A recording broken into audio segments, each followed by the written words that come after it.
At the time this question is written, Sonic Speed Simulator just put the Kunoichi Amy, and while it is not canon, as you said yourself many times, it is mentioned. This does get me thinking, what if instead of going to Knothole in pre-Super Genesis wave of Archie, what if Amy went to the Dragon Kingdom and was raised by any of the 4 clans? How would each of the clans raise her, and how would she be?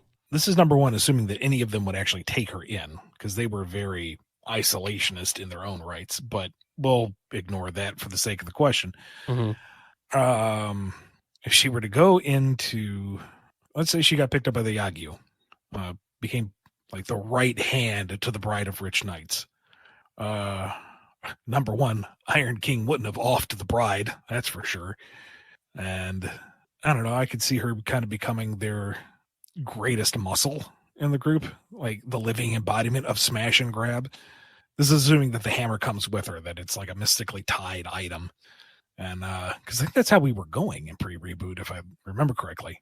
So, the Yagyu thieves are out there pillaging the land, and if anybody tries to actually stop them, she comes in and stops them. Raiju clan, well, they're already warlike, so now you've got Amy with potentially lightning channeled hammer in addition to everything else. That sounds awesome. Now, maybe her inherent compassion means that she doesn't finish off her opponents. She's just content with defeating them, but she is schooled in the ways of making lots of pain, lots of really darn fast.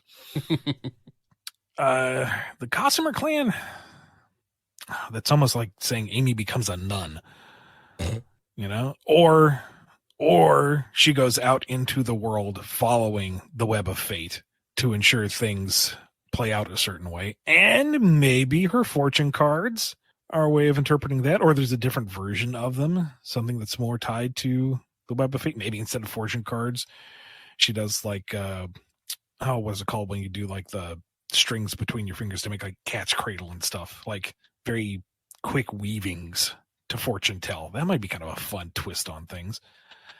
And then for the Shinobi clan, that would be worth it just for the long con. She's there in the narrative as she always was. You don't think it's any different. You think this is just standard Amy. But surprise, she's been constant vigil sleeper agent and the Freedom Fighters this whole time.